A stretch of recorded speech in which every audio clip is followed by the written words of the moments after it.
amis, bonjour, ici Paul Emmanuel, postdocteur en biologie pour La Science te parle. Petite introduction extrêmement rapide pour vous expliquer ce que vous allez voir dans cette vidéo. Le vendredi 31 mars 2023, j'ai assisté à Lausanne à l'avant-première des Briques Rouges, qui est une pièce de théâtre écrite par Robert Badinter sur la résistance juive dans le ghetto de Varsovie. Dans cette pièce, on suit les discussions et le destin de trois hommes qui se retrouvent dans un grenier. Donc, ils sont en train de combattre, les Juifs combattent, ce sont trois Juifs. Les Juifs combattent les Allemands dans ce ghetto et nous sommes au dernier jour de la bataille. Et trois hommes se retrouvent, un rabbin, un ouvrier qui a décidé de prendre les armes contre les Allemands et quelqu'un qui a décidé de s'associer aux Allemands pour faire du business.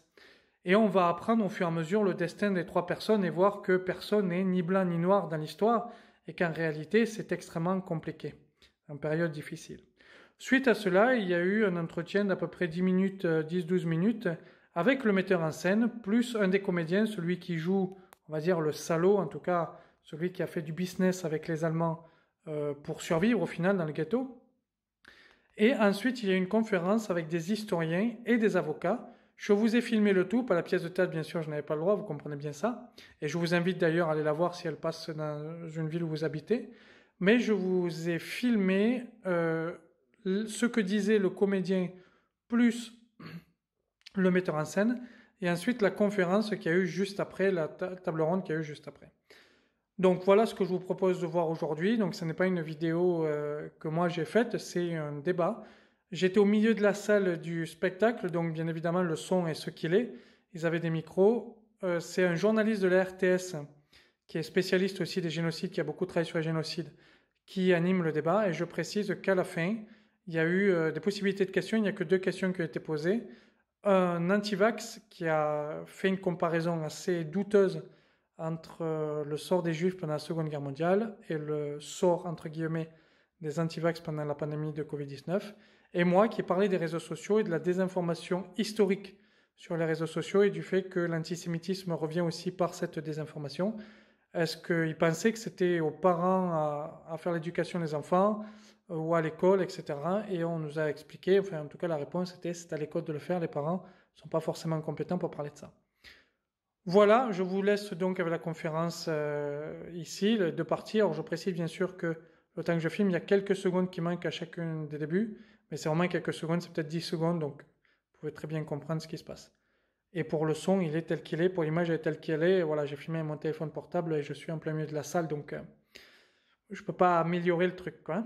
Merci, au revoir. En tout cas, c'est clair que c'est une chance qui nous a été offerte, qu'on aimerait bien avoir sur chaque production, de pouvoir aller s'imprégner comme ça, surtout s'il s'agit de sujets aussi prenants que celui de cette pièce. On s'attendait bien à ce que ça soit émouvant, en tout cas que ça nous bouscule, mais peut-être pas à ce point-là. Parce qu'on a non seulement on a été à Treblinka, mais en fait on est parti 4 jours en Pologne. Donc on a d'abord été visiter le ghetto, avec un guide qui nous a expliqué un peu comment les choses s'étaient passées à ce moment-là. Et puis ensuite on est allé à Auschwitz, Birkenau. Et le 3e jour on est allé à Treblinka. Donc c'était intense, on va dire, comme séjour. Ça nous a permis de nourrir, en tout cas, en ce qui me concerne, c'est vrai que par exemple, je ne connaissais pas ce rôle de la Judenrat et les policiers juifs. Je ne savais pas que le ghetto était totalement gardé par les policiers, finalement les nazis très peu entraient très peu, voire pas, au début en tout cas dans le ghetto. Et cette organisation horrible en fait, et puis cette responsabilité en fait que tout à coup ces personnes, en l'occurrence le personnage de Joe, comment est-ce que se poser toutes ces questions, comment est-ce qu'on en arrive là au départ, ça vient petit à petit je pense, hein, c'est-à-dire au départ c'est pour avoir quelques avantages, peut-être un algorithme en plus, et puis au départ ils ne se rendaient pas forcément compte de ce que ça allait devenir. Et puis petit à petit, peut-être même certains ont pu se dire ça me permettra d'aider ma famille, mes proches, et puis petit à petit les choses ont viré, sont devenues atroces, et ils ont fait pire travail, jusqu'à ce que, c'est un petit peu ça qu'on s'est raconté par rapport à cette pièce, et je pense que c'est ce que Robert Badinter voulait raconter, c'est que ce personnage-là, comme tous les policiers de la police juive, ils ont aidé à rafler entre 6 et 10 000 personnes par jour. Ils les amenaient à Lungschlagsplatz pour qu'ils soient emmenés ensuite à Treblinka. C'est inimaginable. Hein. Jusqu'à ce qu'il n'y ait plus personne, et le dernier trajet, en fait, c'est eux qu'on a mis dans les trains. C'est-à-dire que peut-être certains, alors ce que nous on s'est raconté, c'est que ce personnage-là, il a vu le vent arriver, et puis il a essayé de sauver de sa peau jusqu'au bout, quoi. Mais voilà, du coup, ça nous a permis d'aller voir cette réalité-là. Ça nous a donné aussi une autre forme de responsabilité, quoi, en tant qu'acteur ou artiste avec un projet comme ça, parce qu'on va raconter, c'est particulier quand même d'entrer. C'est vrai que c'est écrit comme une tragédie. Voilà, il y a assez du théâtre, mais après ça nous donne une responsabilité particulière. Et le fait d'avoir été là-bas, ça nous a tous imprégné de tout ça, et je pense que c'était vraiment précieux. Vous aviez besoin de cette émotion. C'est-à-dire, je pense qu'on aurait pu la chercher comme on l'a fait aussi, en regardant des films, des documentaires. Moi, j'ai regardé Shoah, j'ai regardé le pianiste. Enfin, on a revu tous ces films-là pour essayer de s'imprégner de ça, d'essayer c'est pas compréhensible, c'est difficile, mais d'essayer quand même de comprendre, et de comprendre ce qui se passe à l'intérieur de personnages, en l'occurrence par rapport au mien, de comprendre comment c'est possible d'arriver là. Alors justement, j'allais vous demander, est-ce que ça a suscité des questionnements contemporains en vous? Forcément, c'est-à-dire la question qu'on se pose tous, c'est un peu facile de se dire c'est dégueulasse, mais comment est-ce que nous, on se serait comporté si tout à coup on se retrouve dans une situation comme celle-là, qui est en très peu de temps, et qu'il faut alors soit sauver sa peau, mais sauver peut-être sa famille, peut-être... comment on réagit maintenant en guillemets, la chance qu'on a, c'est qu'on a pu... si on se retrouvait dans une situation comme ça, on a pu y réfléchir, peut-être qu'on pourrait se dire, tiens, j'aimerais être à la hauteur de ce que je suis capable de dire, je trouve que c'est horrible, je peux juger ce personnage, ce type, et tous ces types de la police juive, je peux les juger. Et puis peut-être que je serais un véritable héros si une chose comme ça arriverait. Après, la question elle est plus complexe quand il s'agit vraiment de se retrouver dans des horreurs pareilles. Donc, c'est assez remuant. Alors c'est évidemment quelque chose dont on va débattre tout à l'heure. Didier Geberza, j'avais une question à vous poser, je vous l'ai posée au téléphone tout à l'heure. Votre papa est d'origine burundaise, vous avez c'est un pays que je connais bien, pour avoir couvert et le Burundi et le Rwanda. Les prémices du génocide rwandais ont commencé au Burundi. Est-ce que dans l'envie de mettre en scène cette pièce, pour vous, il y avait une forme d'atavisme, une forme de recherche de comprendre quelque chose par rapport à votre filiation? Comprendre peut-être pas, mais j'avais la possibilité en fait d'en parler. Parce qu'en fait, il y a c'était tout ça un des sujets de la table ronde ensuite, c'est de savoir est-ce qu'il y a les Shoah et d'autres génocides. Mais en tout cas, je dirais qu'il y a des génocides dont on parle et il y en a d'autres dont on ne parle pas. C'est effectivement le cas du génocide de Burundais de 1972. D'ailleurs, on n'appelle pas un génocide, on appelle ça un événement. Et quand les Burundais parlent de 300 000 tués en un été, ils parlent des événements de 1972. Et donc, moi, c'est quelque chose. Bon, voilà, mes parents étaient très actifs politiquement et on a accueilli en fait pas mal de réfugiés suite aux événements de 1972. Événements qui ont été aussi très souvent niés par la communauté internationale, au même titre que ce qui se passait dans le ghetto de Varsovie a été très longtemps nié par la communauté internationale.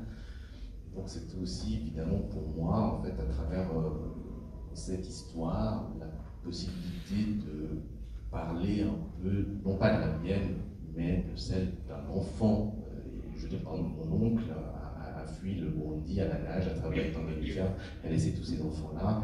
Et c'est des choses dont on n'a pas vraiment le droit de parler.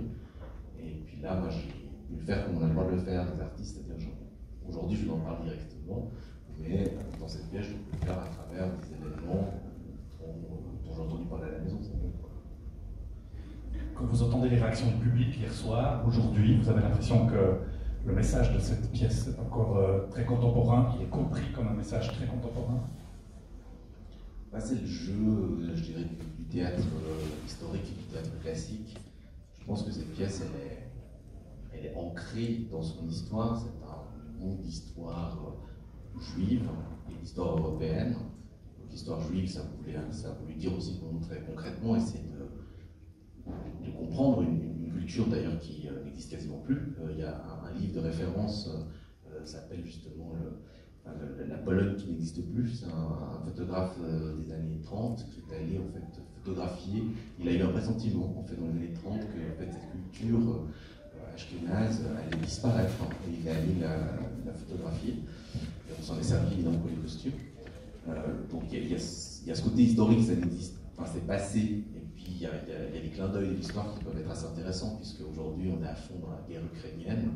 Et que tout à coup on se rend compte que il y a 80 ans c'était les Ukrainiens qui étaient plutôt du mauvais côté, si on peut se permettre l'expression. Et puis c'est intéressant par exemple de comprendre peut-être sur quoi peut se baser ce qu'on appelle ici en Occident, et je pense que c'est correct, la démagogie de Poutine, mais elle ne se base pas sur rien. Il y a eu un moment en fait où on a pu dire que l'Ukraine était nazie, enfin voilà, il y a des choses, et quand on va à Treblinka par exemple, c'est assez intéressant de se rendre compte que Treblinka, pendant une année, il y avait 25 SS secondés de 100 soldats ukrainiens, et que ces 125 personnes en une année ont tué 900 000 personnes.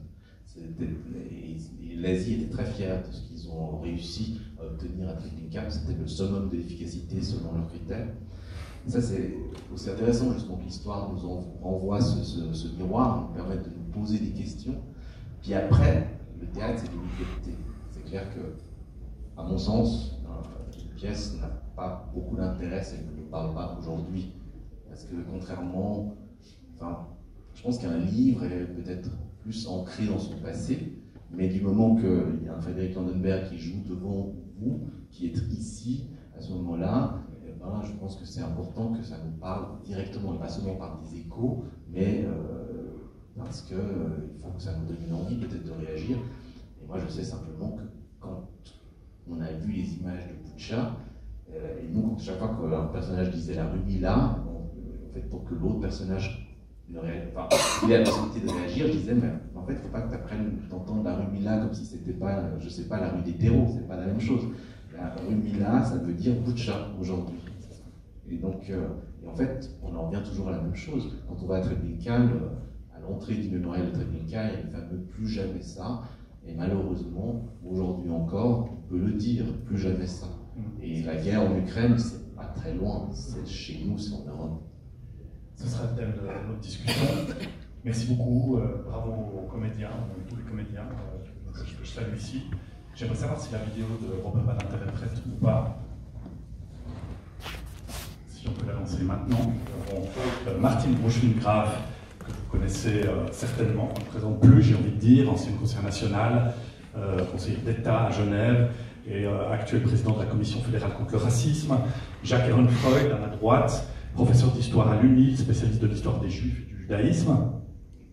Briand Fabre, qui est doctorant en droit à l'UNIL, vous nous expliquerez quel est l'objet de votre thèse. Et enfin Damien Scalia, qui est professeur à l'Université libre de Belgique et surtout chargé de cours à l'UNIL et spécialiste de la justice criminelle. Rassurez-vous, il y a beaucoup de juristes ici, mais mon envie est d'être proche de thématiques contemporaines. On va parler de l'héritage de la Shoah d'abord, et de l'héritage de Nuremberg. J'aimerais commencer peut-être par le constat que bien sûr est né de la Seconde Guerre mondiale l'effroi de ce qui s'était passé, de la Shoah. Une forme de justice a accouché. On a évidemment en tête Nuremberg, justice imparfaite. Mais évidemment, la question contemporaine aujourd'hui, c'est est-ce que de Varsovie, de Nuremberg, à aujourd'hui, aux poursuites contre Vladimir Poutine, par exemple, l'enlèvement d'enfants en Ukraine, en passant par l'impunité et l'horreur qui ont continué depuis 80 ans Je citerai en vrac, excusez-moi cette expression, le Rwanda, évidemment, les Rohingyas, le Darfour, les Ouïghours et j'en passe. Est-ce que Varsovie, finalement, n'a servi à rien? Est-ce que Nuremberg n'a servi à rien? J'ai envie de commencer par vous, Martine Brochwil-Graf. Il y a quelques jours, Amnesty International a publié un rapport qui fait état de racisme systémique en Suisse, encore présent. Est-ce que ça vous inquiète, ça?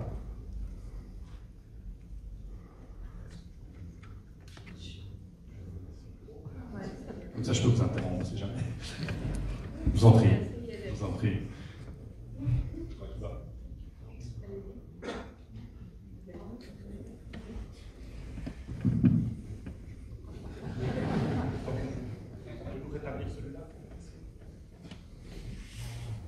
Je vous en prie. Oui, je ne sais pas si on va partir très longtemps sur le racisme systémique parce qu'on pourrait en parler pendant pas mal de temps. Ce que montre le rapport d'Amnesty, mais ce que montrent aussi d'autres rapports et d'autres analyses, c'est qu'en fait, il y a un fondement de racisme qui subsiste dans nos sociétés, il subsiste dans la société suisse, comme il subsiste dans d'autres sociétés. Quand on parle de racisme systémique, on est proche du racisme d'État institutionnel, organisationnel dans certaines fois, mais là, ce qu'on voit avec la Shoah ou avec le Rwanda ou ailleurs, on est véritablement dans une forme de racisme d'État. Ce que je dirais, c'est que quand on observe encore aujourd'hui les différents mouvements, les étalins, mais quand on sonde finalement l'opinion en Suisse, les habitants de la Suisse, on s'aperçoit par exemple qu'il y a un pourcentage régulier et toujours à peu près dans la même dimension d'antisémitisme qui est lié aux stéréotypes, etc. On voit apparaître la même chose d'ailleurs pour la population noire ou pour les musulmans, si ce sont les trois populations qui sont les plus observées en Suisse. Donc ça signifie que quelque part, quel que soit ce qu'on connaît de l'histoire, ce que l'on sait de comment elle a fini, de ce qui a pu s'y passer ou pas s'y passer, les événements eux-mêmes ne sont pas, pour un certain nombre de gens, un enseignement qui va les faire changer d'avis. Et donc ça, il faut le comprendre et le voir tel que c'est. Et puis, la deuxième chose, mais je pense que là, on doit tous se poser la question, c'est pas moi qui dois la traiter seule, c'est comment finalement on construit quelque chose de façon institutionnelle pour détruire, pour mépriser d'abord, pour détruire ensuite, et pour en faire quelque chose qui devient presque pour des populations une forme de normalité. Parce que finalement, ce dont on discute ici, c'est du fait qu'on fait passer des gens de la fonction d'être humain à celle d'objet, et qu'à partir de là, tout est permis. Mais on partage ça pas seulement avec les gouvernants, on partage ça aussi avec la population à un moment donné. Et ça, c'est un problème qui est un problème récurrent pour quelqu'un qui s'occupe de racisme. Jacques Ehrenfreund, j'aimerais qu'on fasse un petit retour. Est-ce qu'il fonctionne maintenant? Oui, j'aimerais qu'on fasse un petit retour, enfin un grand retour dans l'histoire, à Nuremberg en particulier. J'ai revu le verdict de Nuremberg, et on peut dire que les auteurs, on parle de l'écrasement du ghetto de Varsovie, ont finalement été condamnés, ont été pendus pour une partie. Pourtant, on a estimé que la justice rendue par Nuremberg était imparfaite.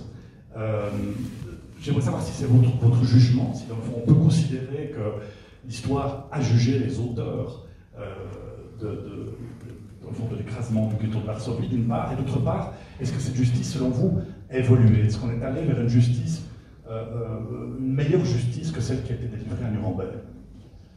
Alors, c'est une question sur laquelle je ne suis pas complètement compétent.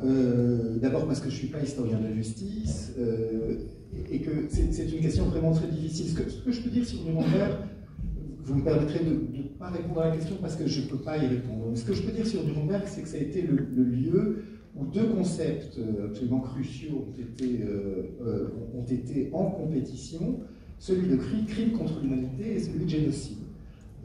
Celui de crime contre l'humanité inventé, élaboré, mais là je parle sous l'autorité de Chauvis, ce que je ne suis pas, mais en tous les cas élaboré par un professeur de droit de l'université de Cambridge, lui-même originaire de Lemberg, juif de Lemberg, du nom de professeur Lauterpacht. Et le concept de génocide était lui aussi élaboré par un autre juriste originaire de Lemberg, Raphaël Lemkin, réfugié, lui, pas en Grande-Bretagne, mais aux États-Unis, à New York, où il a proposé le terme de génocide précisément pour que ce qui soit jugé à Nuremberg, et ça ne l'a pas été, c'est la décision d'éradication totale d'une population. Et le concept qui a été retenu par la justice de Nuremberg est celui de crime contre l'humanité, qui est évidemment un concept extrêmement important, mais la critique qu'adressait Raphaël Lemkin à l'usage de ce concept, c'est que précisément, il ne jugeait pas ou il ne prenait pas en compte la dimension collective du crime. C'est-à-dire qu'on n'a pas uniquement assassiné 6 millions de personnes, on a tenté d'éradiquer tout ce qu'ils représentaient. C'est-à-dire la culture qu'ils avaient portée, la religion qu'ils avaient portée, l'histoire du peuple, d'un peuple antique, encore existant au moment où se passe la révolte du ghetto de Varsovie.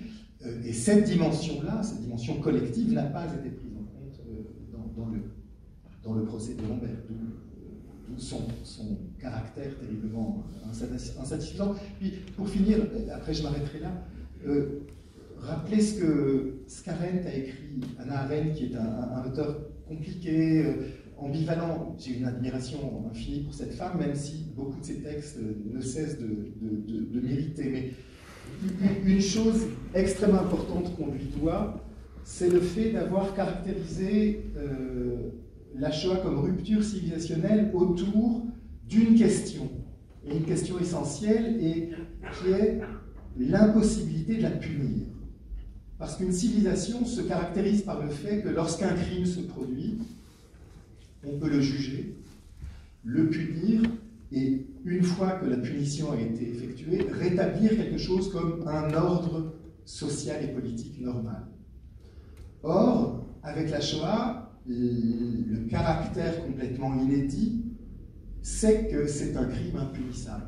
Qu'est-ce que la mort de quelques dignitaires nazis face à l'ampleur du crime? Et la rupture civilisationnelle tient au fait précisément que si on ne peut pas punir, comment rétablir quelque chose comme l'ordre social et politique qui a été rompu tragiquement? Alors Damien Scalia, vous êtes un expert de la justice internationale. Je n'ai pas lu tout ce que vous avez produit, mais j'ai lu en particulier l'étude que vous avez faite, je ne sais plus, c'était votre thèse, en particulier sur les entretiens que vous avez eus avec des gens qui ont été jugés par la justice internationale, contemporaine, aujourd'hui. J'en ai tiré un constat assez pessimiste, finalement. Vous considérez, vous esquissez l'idée que la justice internationale, aujourd'hui, est en échec, ou pour une partie n'atteint pas les objectifs qu'elle s'est fixés. Ce qui me préoccupe, en 80 ans, donc la justice internationale n'a pas vraiment évolué. Alors si, elle a évolué, et heureusement qu'il y a eu Nuremberg, parce qu'il y a pu y avoir d'autres jugements par la suite. Maintenant, elle a en elle quelque chose, une sorte de péché originel, si je peux me permettre, c'est que la justice internationale pénale juge des individus. Et c'est nécessaire, mais c'est pas suffisant à un moment. Et je reviens à ce que disait Madame Bouchling-Graff.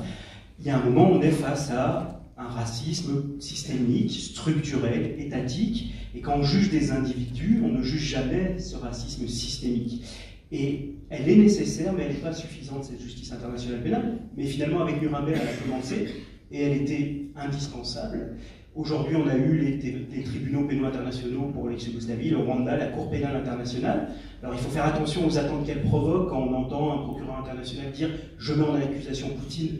Aujourd'hui, il faut être un peu réaliste, Poutine ne sera pas à La Haye avant quelques, je sais pas, décennies, et s'il y est, c'est qu'il aura perdu le pouvoir, donc il faudra se poser des questions sur sa nécessité. Enfin, en tout cas, il faut faire attention aux attentes qu'on y met, et surtout, on doit aller plus loin pour montrer et pour mettre en avant justement cette collectivisation des crimes. Parce qu'effectivement, il y a eu une masse de victimes, vous l'avez dit, mais il y a eu aussi une masse d'auteurs.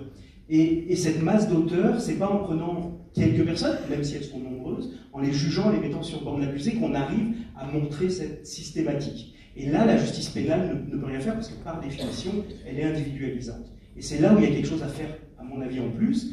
Et il est vrai que les personnes que j'ai rencontrées, principalement des ex-Yougoslaves et des Rwandais, qui ont participé au génocide au Rwanda, au crime de masse en ex-Yougoslavie, au génocide en ex-Yougoslavie à Srebrenica, se retrouvent dans cette position d'être accusés. Certains le reconnaissent, d'autres pas, mais c'est une autre question.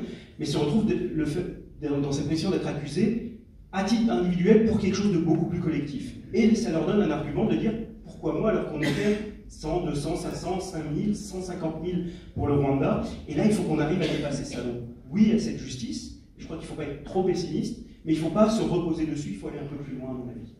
Alors justement, vous tendez une perche à Brian Favre. Vous allez vous expliquer un tout petit peu sur quoi vous travaillez, mais ce qui m'a frappé, j'ai entendu plusieurs interviews que vous avez données à la radio, entre autres sur la notion de qu'est-ce que rendre la justice. Et je vais vous demander de manière un petit peu provocante, est-ce que, c'est évidemment très vaste, mais est-ce que finalement on n'attend pas trop de la justice internationale? Est-ce que les victimes, dans le fond, elles, attendent une justice qui va au-delà de la justice internationale? On pense à une certaine reconnaissance, on pense par exemple dans le cas de l'Afrique du Sud et du Rwanda, à un processus éventuellement de réconciliation. Est-ce que dans le fond, il n'y a pas une impossibilité à rendre complètement la justice, selon vous? Alors on me souffle une réponse possible à côté, et c'en est tout à fait une, la justice réparatrice, mais je voulais d'abord peut-être justifier ma présence ici au milieu de personnes illustres, moi-même étant un inconnu illustre. Il faut peut-être que je vous dise au moins deux mots du pourquoi de ma présence. Je suis un jeune, plus tant que ça, doctorant, ça c'est vrai.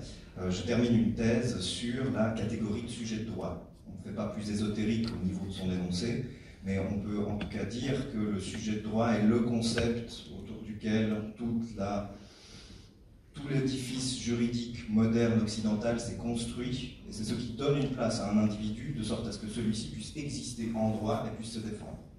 Alors il se trouve que par rapport à notre discussion d'aujourd'hui, je réfléchis à l'histoire ou à la généalogie de ce concept, mais je le fais à partir d'un cas particulier qui peut sembler totalement anecdotique et même irrévérencieux par rapport à notre discussion d'aujourd'hui. Je le fais à partir du cas des animaux. Néanmoins, d'un point de vue philosophique, et je fais de la philosophie du droit, de la théorie juridique, c'est précisément à partir des cas liminaires que l'on pense le cœur de la catégorie, le cœur de ce qui fait qu'être un sujet de droit, ça veut dire quelque chose et pas autre chose. Et c'est pas pour rien d'ailleurs que dès le moment où on a cherché à extraire une partie des êtres humains de la catégorie de sujet de droit, on en a fait des animaux. Voilà ma raison de ma présence ici ce soir. Alors sur la question de... J'y viens. Peut-on rendre justice? Et là encore, je décale la question sur le fait que je suis, par définition, un plus jeune juriste que M. Scalia ici présent, et qu'on peut se demander qu'est-ce que ça veut dire rendre la justice pour un juriste né 45 ans après 1945. Et je pense que cette question, elle a totalement changé sa manière d'être pensée. On ne peut plus y répondre de la même manière à partir de ce moment-là. Pour une raison bien simple, c'est que s'il y a des juristes dans la salle, vous savez que dans la faculté de droit, dans à peu près toutes les facultés de droit continentales, on nous explique que la justice peut se définir comme étant l'art de l'équité, de pouvoir rendre à chacun ce qui lui est dû, selon une maxime latine que je vous épargne. Un exemple bien précis, on connaît tous le Arbeit macht frei, qui ornait le fronton d'Auschwitz. On connaît moins le Jedem das Seine, qui ornait le fronton de Buchenwald. À chacun ce qui lui revient. La définition occidentale de la justice depuis les juristes romains, à peu près au IVe siècle après Jésus-Christ, se retrouve au fronton d'un camp d'extermination au début du XXe siècle. Après un tel événement, on ne peut plus être juriste de la même manière.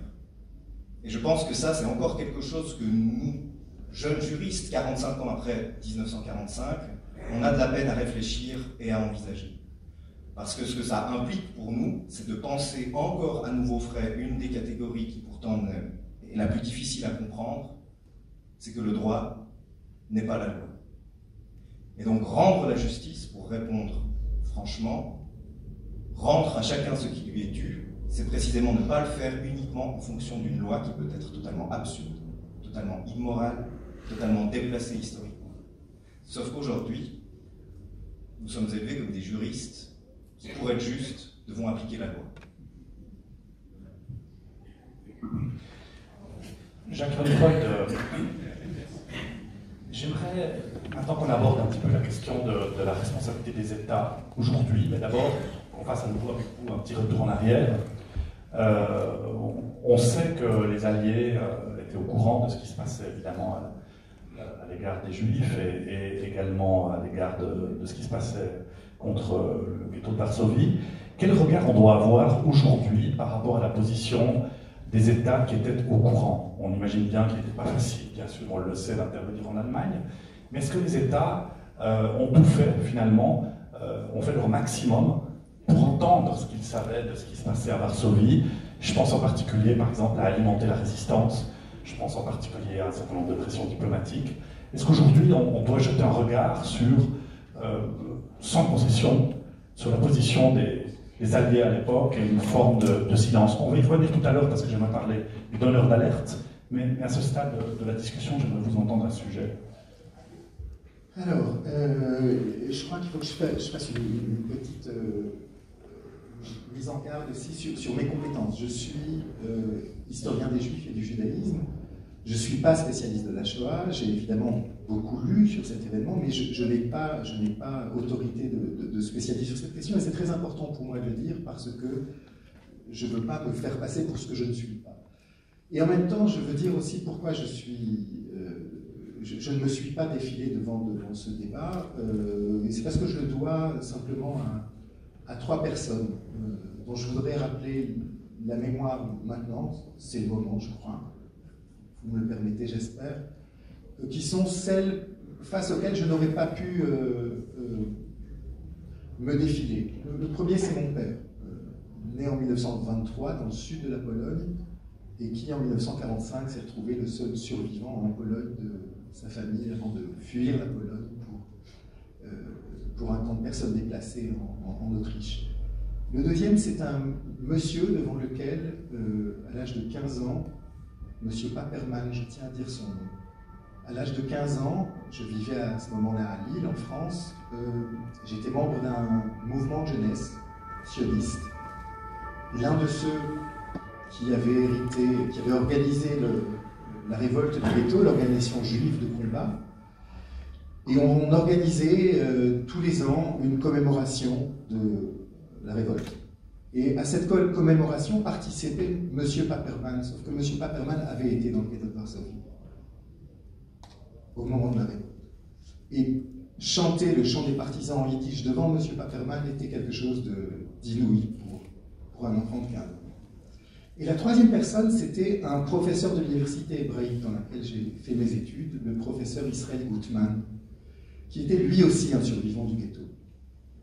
Arrivé juste après la guerre en Palestine, devenu Israël, et devenu le spécialiste jusqu'à aujourd'hui. Ses œuvres, son ouvrage sur l'histoire du ghetto de Varsovie est celui qui fait autorité. Et c'est à cause de ces trois regards que j'ai eu devant moi intimement que je ne me défile pas quand on me demande de prendre la parole sur ces questions, mais je tiens à dire que je n'en suis pas spécialiste. Pour répondre à votre question, malgré tout, à partir de mes connaissances qui sont encore une fois de seconde main, la Shoah est à ce point complexe parce qu'elle transcende la séparation que l'on trouve autour du second conflit mondial entre les Alliés et les nazis.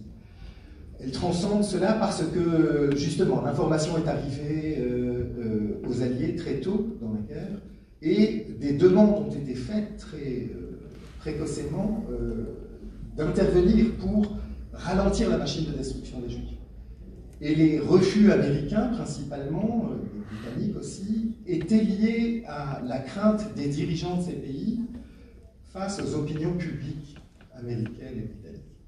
On connaît cette fameuse phrase de Roosevelt: « Je ne peux pas prendre le risque de faire apparaître la guerre que je mène comme une guerre juive. » Terrible phrase, évidemment, puisque, du point de vue des nazis, l'extermination du peuple juif était un but de guerre, peut-être le plus important des buts de guerre.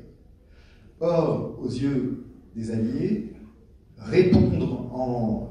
alors, vous savez très concrètement que ce qui avait été demandé, c'était de bombarder les voies d'acheminement, de bombarder les chambres d'extermination, les chambres à gaz, de bombarder les lieux de mise à mort industrielle qui auraient ralenti la machine. C'est très important pour l'année 44 en particulier, au moment où le judaïsme hongrois n'est pas encore... et il sera exterminé presque, pour moitié, en quelques mois seulement. Enfin bref, le refus a à voir avec le fait qu'on ne peut pas faire passer cette guerre comme une guerre menée pour les Juifs. Or, de l'autre côté, l'extermination des Juifs était un but de guerre, encore une fois, peut-être le plus important énoncé par les nazis. Et là, il y a... Alors, c'est peut-être le moment de le dire, il y a toute la tragédie de l'histoire du peuple juif. Et toute la tragédie que l'histoire de Varsovie incarne. Et pourquoi est-ce qu'elle incarne cette tragédie? Parce que Varsovie est le nadir de l'histoire juive. C'est le lieu depuis lequel 400 000 personnes ont été envoyées à la mort, la plus grande concentration urbaine juive à ce moment-là. Et elle est le lieu aussi depuis lequel le mouvement de révolte de ce peuple juif a démarré. Un mouvement de révolte qui, on ne peut pas ne pas le voir, qui quelques années plus tard aboutira à la création d'un État.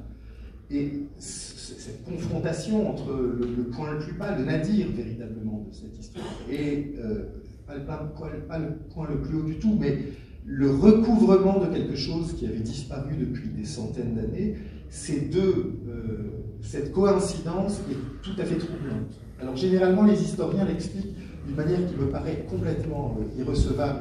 Je le dis rapidement et je m'arrête là. Les historiens établissent une continuité entre les événements en disant d'une certaine façon que la création de l'État d'Israël serait une forme de dédommagement accordé aux survivants. Et je pense que c'est exactement l'inverse. Je pense que la Shoah est l'extermination de la population à destination de laquelle l'État d'Israël avait vocation d'exister. Donc, par contre, le lien qu'on peut établir entre les deux événements, c'est que le ghetto de Varsovie est le lieu depuis lequel s'est pensé quelque chose comme un sursaut et un héroïsme juif. C'est le lieu de l'héroïsme juif. Et d'un héroïsme juif à partir duquel quelque chose comme la mise en place d'un cadre politique est redevenu pensable. Un cadre politique qui n'existait plus dans l'histoire des Juifs depuis l'Antiquité. Alors, vous avez rappelé ces mots affreux de Roosevelt, qui incarnent cette absence de volonté politique, dans le fond. J'aimerais revenir au Rwanda, par exemple, que je connais assez bien, et donc toute une série d'analyses de documents diplomatiques ont montré que les États auraient pu intervenir pour prévenir le génocide au Rwanda, et ne l'ont pas fait. Là, Mme Ronchulika, vous pensez qu'on n'a rien appris, que là encore, cette absence de volonté politique, elle doit changer, elle pourrait changer dans votre observation, qu'elle est encore à la source des maux, de la haine évidemment et du racisme, l'absence de volonté politique pour interrompre la mécanique de l'horreur en marche. Quand les choses se présentent, elles ne se présentent pas de façon si simple, hein, pour commencer. Ce qu'on qualifie ensuite, après avoir constaté l'ensemble des événements, n'est pas la façon dont on le qualifie à part quand les événements se déroulent ou quand ils débutent. Je crois qu'il faut déjà être tout à fait conscient de ça. Et pour des responsables politiques, les discussions et les choix qui se font en vertu d'éléments honorables ou moins honorables, mais qui sont en général pas toujours concomitants parce que ça pose toute une série de choix. Ça, j'aimerais le dire. Maintenant, la deuxième chose, est-ce qu'on apprend ou on n'apprend pas? Je crois que les États, en tant que tels, ne sont pas des apprentis de ce genre de choses parce que les contingences dans lesquelles ils sont n'ont rien à voir, ou pensent-ils n'ont rien à voir avec des choses qui ont pu se passer précédemment. Et on voit aujourd'hui, comme on l'a vu hier, qu'il y a des bonnes victimes et des mauvaises victimes. Et ça, c'est, je pense, un élément important dont il faut être conscient aujourd'hui, parce qu'à l'heure où on se parle, il y a des tragédies qui ne touchent pas au génocide, mais qui sont quand même des tragédies qui peuvent se passer en Syrie ou ailleurs, où on a parlé tout à l'heure des Rohingyas et d'autres. Et ce ne sont pas des très bonnes victimes pour un certain nombre de gens. Donc l'intérêt qu'on va leur porter, le besoin d'intervenir qu'on aura, n'a pas du tout la même portée. On l'a vu avec le Rwanda, probablement avec le même genre d'appréciation. Et ce qui concerne le peuple juif est important, parce que depuis des siècles et des siècles, en ce qui le concerne, on va dire de façon crue que pour les États, il a mauvaise presse. Donc c'est pas nouveau et ça se poursuit. Mais c'est vrai aussi pour d'autres catégories de victimes et pour lesquelles le fait de savoir n'est pas nécessairement suffisant. Et ce que dit Roosevelt, pour moi, est très important parce que c'est probablement ce qui, aujourd'hui encore, motive un certain nombre de gouvernants lorsqu'ils prennent des décisions dans ce genre de domaine. Que va penser l'opinion publique? Est-ce que je vais avoir des problèmes ou ne pas en avoir? Est-ce que je vais être soutenu par mon opinion publique ou non? Et donc c'est par cette lunette-là qu'on juge, et à partir de là, c'est difficile de dire qu'on a appris, parce que l'opinion publique n'est pas la sagesse. D'autant plus qu'elle est soumise à la propagande, on va y venir. Monsieur Scalia, la justice internationale, est-ce qu'elle pourrait avoir une dimension un petit peu plus préventive? C'est-à-dire, est-ce qu'on ne pourrait pas, finalement, avoir un instrument juridique dans le fond, qui intervienne plus près des États avant que les génocides ne se déroulent, avant que les horreurs se déroulent? Est-ce que la justice doit attendre que ces horreurs se déroulent pour intervenir? De ce qu'on a entendu. Parce qu'elle a des instruments. Alors, elle a des instruments. De ce qu'on a entendu, en tout cas, elle apparaît souvent quand on a une culpabilité de ne pas être intervenu avant. Je crois que ce que vous avez dit est juste, qu'on a vu au Rwanda, on y était. Enfin voilà, on voit ce qu'il en est, cette justice internationale qu'on a souvent qualifiée de justice de vainqueur. C'est peut-être parce que justement une partie des vainqueurs, ou en tout cas une partie du monde, se retrouve à culpabiliser de ne pas être intervenu avant. Et là elle a un problème. Et il ne faut pas oublier, je reviens sur ce que disait Brian et ce que disait Madame Boucheville-Graff, c'est qu'on est, le droit reste un outil politique. Il ne faut pas l'oublier. Le droit n'est pas il n'est pas objectif, il n'est pas neutre, c'est un outil politique. Et quand des États expliquent, ou quand le procureur de la Cour pénale internationale abandonne des affaires contre les États-Unis, alors que 2 mois après, il relève ou il engage des affaires contre Poutine, c'est un choix politique avant tout, de politique pénale, de politique tout court, et ça, je crois qu'il ne faut pas l'oublier. Après, est-ce que la justice internationale a des outils pour empêcher ce qui se passe? A priori, et bien malheureusement, depuis Nuremberg, elle n'a pas servi à dissuader grand monde. En tout cas, quand on est à des postes de pouvoir, il y a une immunité telle, ou en tout cas on se sent dans une immunité telle, même si elle n'existe pas obligatoirement, qu'on se dit il vaut peut-être mieux gagner la guerre à tout prix, plutôt que la perdre et être jugé. Et on l'a vu en Syrie, c'était quand même le meilleur exemple, où maintenant qu'il a gagné la guerre et à quel prix, aujourd'hui il est revenu sur sur le devant de la scène internationale, et on a vraiment ici un problème. Maintenant, il faut peut-être voir cette justice internationale non pas obligatoirement comme pénale, mais comme une justice qui permettrait une justice sociale. Et là, on a quelque chose qui est quand même un terreau du racisme, on le sait, l'injustice sociale. Avoir une justice internationale complètement indépendante, mais locale aussi, pas que internationale, parce qu'elle est toujours vue comme étant à la haie, comme étant loin. Et les personnes que j'ai rencontrées me diront tous, mais c'est les Blancs qui nous jugent. Et il y a un moment, effectivement, c'est les Blancs qui vont juger les personnes de couleur ou les Noirs, et c'est vécu comme ça. Et il y a un moment, cette justice internationale, oui, elle peut avoir un impact, mais il faut la prendre plus globalement que simplement en disant on va aller taper sur celui qui a condamné, qui a tué. Il faut aller taper sur celui qui a tué, bien sûr, mais il faut faire autre chose. Et là, la justice a quelque chose à apporter.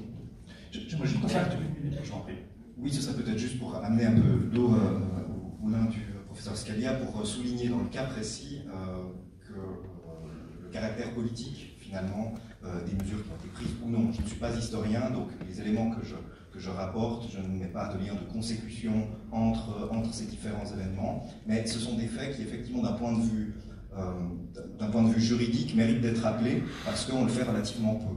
En 1938 a lieu une conférence à Évian qui est convoquée par le président Roosevelt, qui veut essayer de traiter de la question des réfugiés juifs qui sont en grand nombre après l'Anschluss. Alors il se trouve que la Suisse refuse d'héberger cette conférence, raison pour laquelle elle a lieu à Évian, juste de l'autre côté du lac. Cette conférence échoue lamentablement à traiter de la question de la reprise des réfugiés juifs. Alors, il y a une bataille d'historiens de nouveau dans laquelle je ne rentre pas, quant à savoir, est-ce qu'à ce moment-là, la solution finale, la Vernichtung en sens du fait de tuer et exterminer était déjà implémentée, ou si d'aventure, avec des si on pourrait refaire l'histoire, mais si d'aventure des pays avaient accepté de recevoir à ce moment-là des juifs, si on aurait pu limiter les dégâts. Donc là, avec des si on pourrait refaire plein de choses, mais encore un exemple supplémentaire, conférence qui échoue lamentablement en 1938. En 1939, il y a un cas assez connu d'un bateau, le Saint-Louis, qui part du port de Hambourg, avec à son bord 960-965 juifs allemands. Part pour essayer d'amener ces réfugiés quelque part de l'autre côté de l'Atlantique. Vont à Cuba, Cuba refuse. Vont en Floride refuse. Face à ces refus, le bateau revient en Europe pour les débarquer où? En France, qui sera bientôt envahie, et certains qui ont un peu plus de chance, en Angleterre. 6 mois, ce bateau est resté en mer. 6 mois pendant lesquels les ports des futurs alliés sont restés clos, pour des raisons politiques que je ne juge pas, mais qui font intimement partie de la fabrique du droit et de la fabrique de la décision politique. Donc à ce moment-là, ces pays-là ont considéré qu'ils n'allaient pas recevoir sur leur territoire des réfugiés juifs. Ouais, c'est intéressant. J'aimerais qu'on s'arrête une minute avec vous, Martine Bruchevilla, en particulier on en a parlé un petit peu avant, sur le rôle de la propagande. Il y a Robert Badinter évoque la passivité des Polonais dans son introduction. Ça se ressent d'ailleurs à travers toute la pièce. On sait à quel point la propagande, la désinformation a joué dans la fabrication de la haine, la fabrication de l'antisémitisme. Là aussi, on a l'impression quand même que rien n'a changé. Sauf que, dans le fond, aujourd'hui, les vecteurs, ce sont les réseaux sociaux, que la transmission du racisme, de la haine, pour évoquer encore une fois le Rwanda, c'est la radio qui a joué ce rôle-là, que là encore, on n'a pas réussi à contrecarrer ce phénomène. Je vous donne la parole, mais sentez-vous libre d'intervenir ensuite.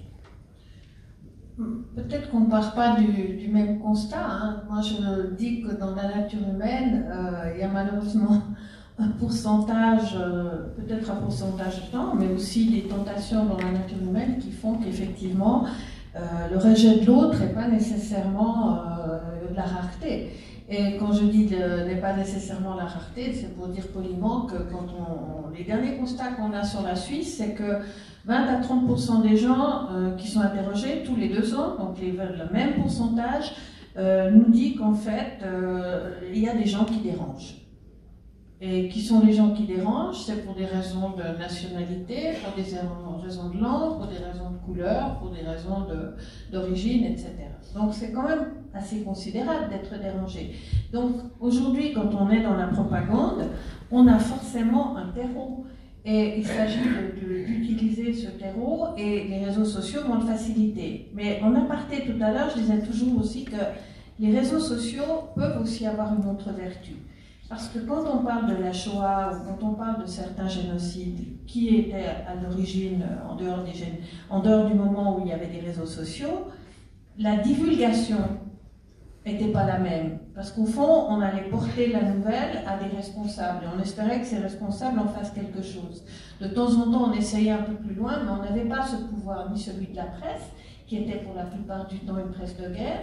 Et donc, de ce fait-là, aujourd'hui, on a quand même une formidable possibilité de faire connaître un certain nombre d'événements. Et je suis convaincue que les contre-pouvoirs existent et la possibilité. On ne connaît pas encore aujourd'hui tout ce qu'on peut faire, et c'est toujours très délicat de savoir quels sont les types d'interventions qui vont porter le changement de l'opinion et pour quelles raisons. Et là aussi, je dis, il y a des bonnes victimes et des mauvaises victimes, enfin des malheureuses victimes considérées comme mauvaises, mais je pense que les réseaux sociaux, ils ont à la fois le germe de la facilité pour soulever ou pour convaincre des gens des fausses nouvelles et tout ce qu'on connaît, et en même temps, ce sont des réseaux où on peut aussi, si on les utilise bien, donner des informations qui permettent ensuite de faire de la prévention ou combattre même des tendances. Voilà. vous partagez ce point de vue optimiste sur le fait qu'on peut contrecarrer les propagandes aujourd'hui? Très rapidement. Je ne le partage pas, non. Je ne le partage pas parce que je crois que c'est le moment de lever peut-être un lièvre un peu délicat et pourtant qui me semble très important. La Shoah ne s'explique que partiellement par le racisme. L'antisémitisme est en partie un racisme.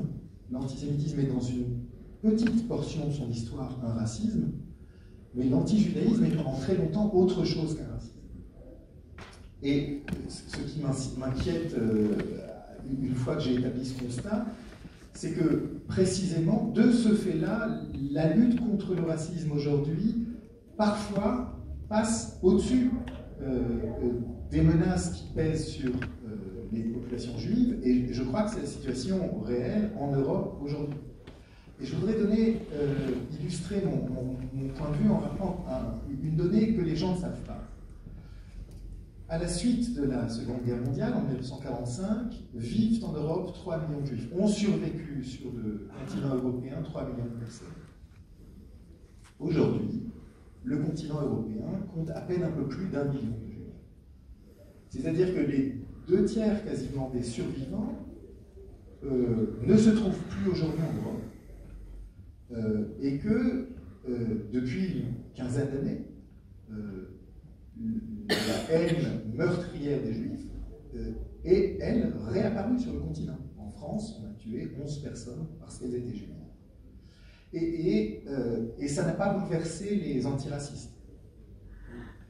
Et ce constat-là est un constat très inquiétant.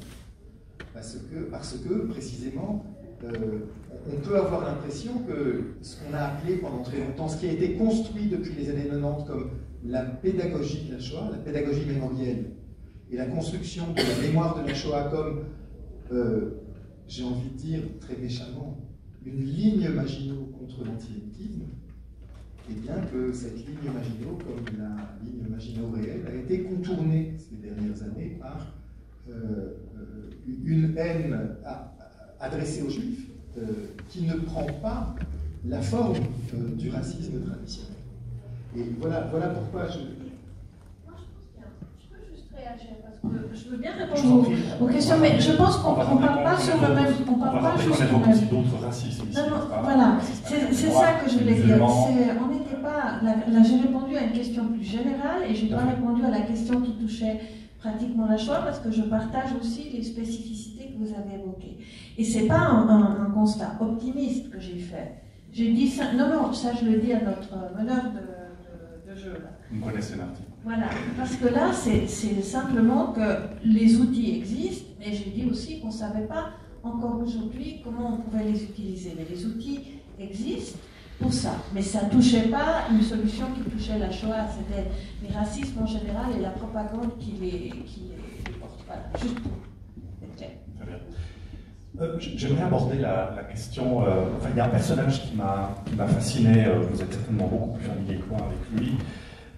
Dans l'introduction que fait Robert Badinter, c'est Arthur Ziegelbaum, qui est dans le fond ce qu'on pourrait qualifier aujourd'hui un donneur d'alerte. Hein. Pour rappel, pour les gens qui n'auraient pas lu l'introduction, Arthur Ziegelbaum est donc au sein du Conseil juif de Pologne. Il appelle les Juifs à résister. Il réussit à fuir à Londres. Il alerte les gouvernements sur place, polonais en exil, britanniques, anglais, américains.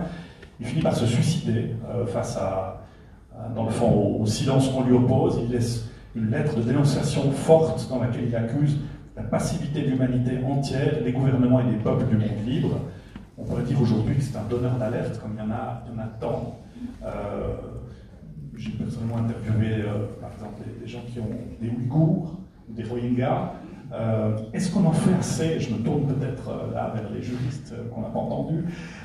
Est-ce qu'on en fait assez là pour protéger ces donneurs d'alerte, pour leur donner la scène quand ils viennent voir aujourd'hui les gouvernements? Alors, les médias, en principe, on le fait, on a nos propres contradictions. Mais dans le fond, est-ce qu'on ne devrait pas donner, même en termes de justice, un petit peu plus de puissance à la voix des donneurs d'alerte? Est-ce que ça ne contribuerait pas peut-être à prévenir les génocides et les horreurs?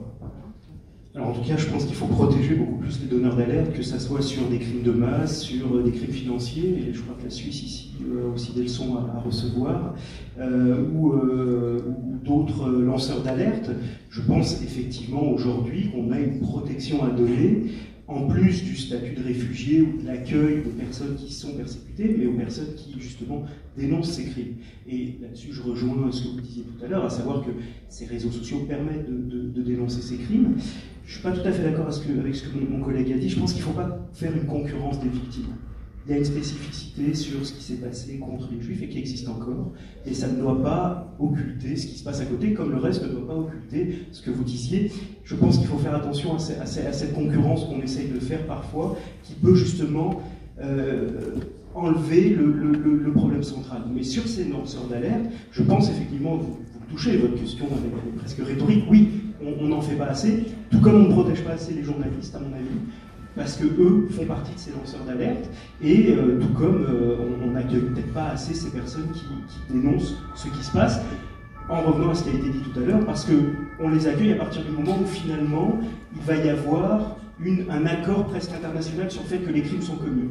Or, avant cet accord, il y a des gens qui se font tuer, et c'est là, trop tard. et il est presque trop tard.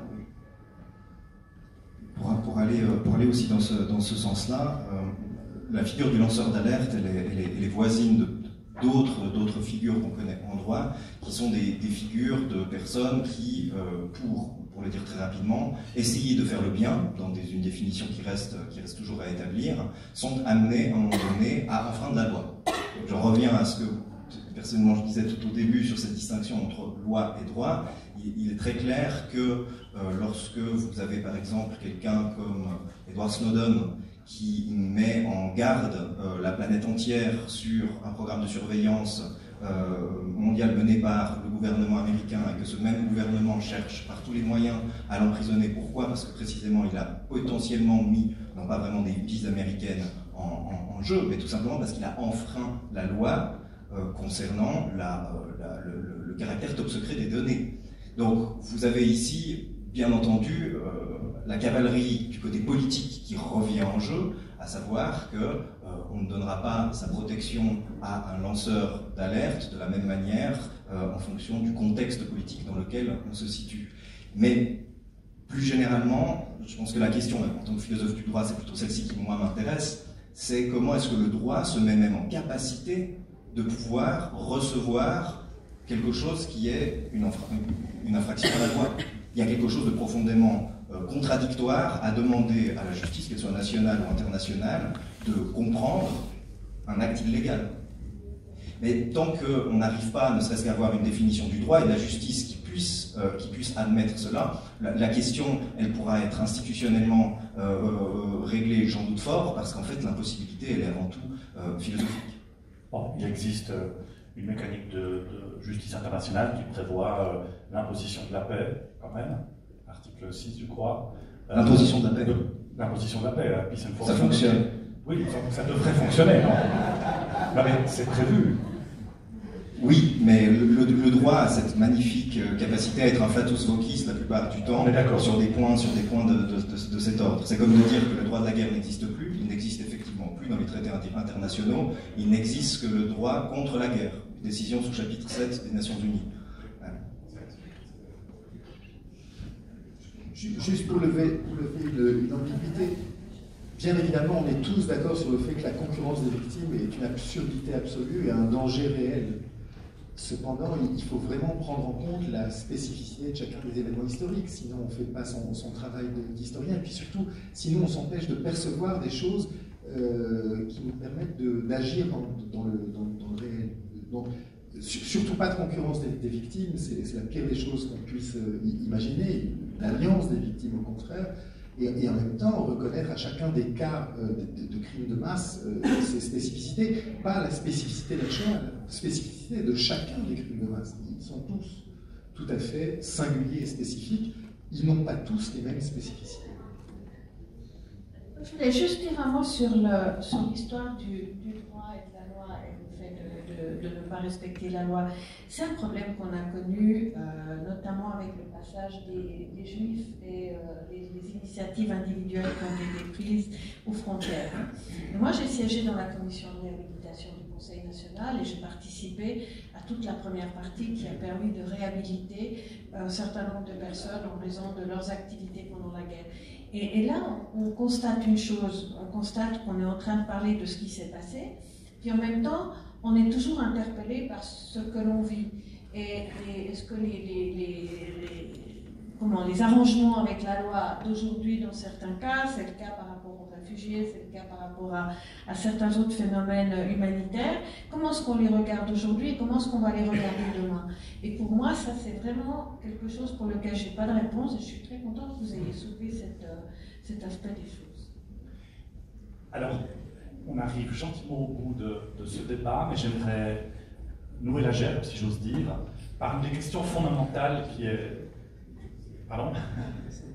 Une des questions fondamentales qui est posée par cette pièce, qui a été d'ailleurs posée par le comédien tout à l'heure. Qu'est-ce qui fait de nous des salauds? Qu'est-ce qui fait de nous des héros? Qu'est-ce qui fait de nous des Joe, des Rivka, des Samuel? Qu'est-ce qui fait aujourd'hui que certains résistent, agissent, et que d'autres se complaisent finalement dans des situations qui mènent à des catastrophes? Vaste question, mais j'aimerais entendre nos orateurs ici. Qu'est-ce qui fait de nous des Joe ou des Rivka? C'est dur pour finir. Non, moi, alors, je sais pas. Moi, contrairement à mes collègues, j'ai aucune légitimité à me parler aujourd'hui.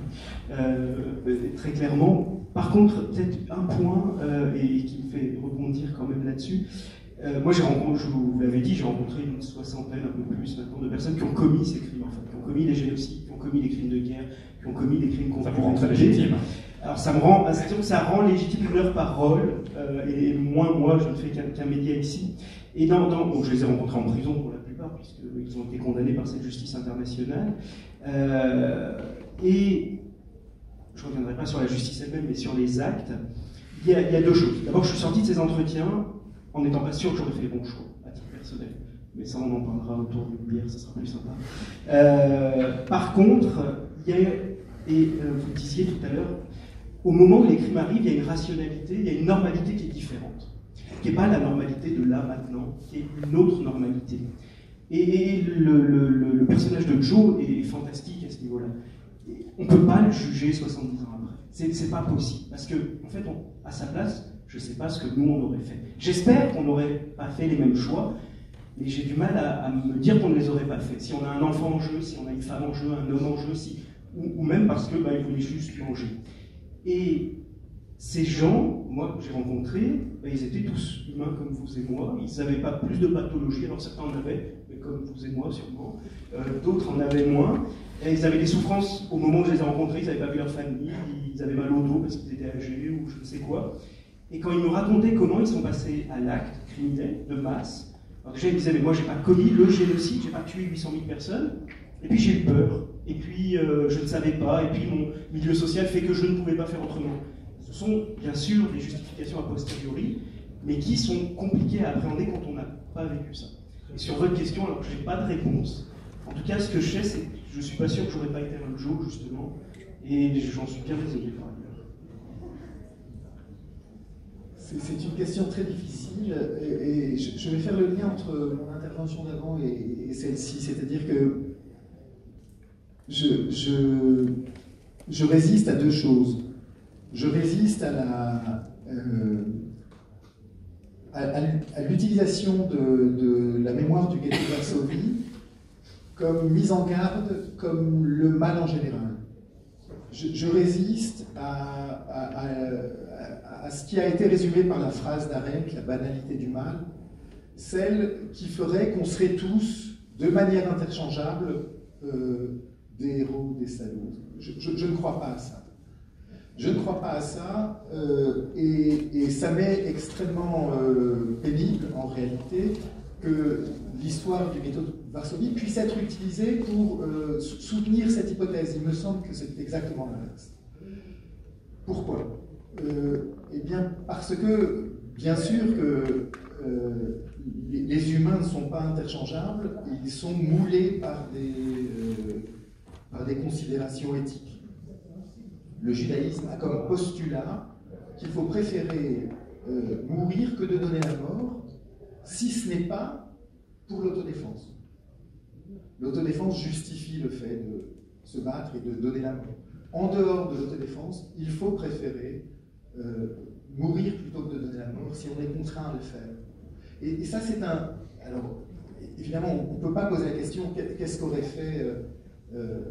Enfin, la question de... C'est précisément la raison pour laquelle la question de l'interchangeabilité des humains ne me semble pas pertinente. Les humains sont insérés dans une historicité, et c'est à partir de cette historicité qu'on peut essayer de comprendre comment ils ont agi dans l'histoire. La dimension théorique de la question que vous nous posez, elle me gêne un peu.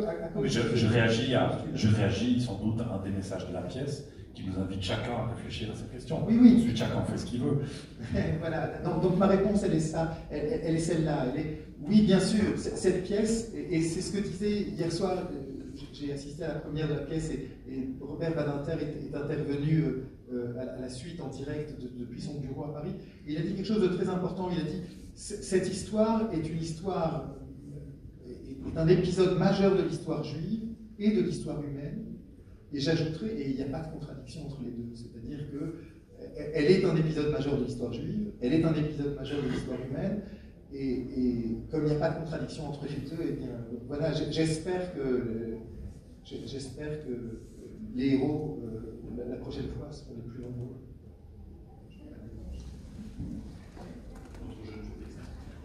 Je serai bref, notamment parce que la question est monstrueuse, de ce qu'elle charrie d'impossibilité à répondre, impossibilité historique, impossibilité des déterminations qui nous contraignent aujourd'hui et qui nous auraient certainement contraints dans une sorte de gang historique. Pardon, excusez-moi de vous interrompre, vous êtes tous sur la même ligne, mais qu'est-ce qui vous empêcherait de partir en Ukraine, vous engager dans les régions étrangères, parce que vous considérez que l'Europe est en danger?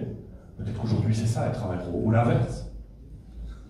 Ou l'inverse. Et précisément, parce qu'il y a cette impossibilité-là, je pense qu'une des plus belles choses peut-être que la pièce nous enseigne, par rapport à cette phrase d'Hannah Arendt dans son Eichmann sur la banalité du mal qui pose question, c'est que quelque part il y a aussi, et il ne faudrait pas que le XXe siècle nous ait totalement passé dessus à cet égard, qu'il peut y avoir une banalité du bien. Mais que cette banalité, il faut aussi savoir la saisir dans ces conditions historiques qui sont les nôtres, là maintenant, mais il ne faudrait pas croire que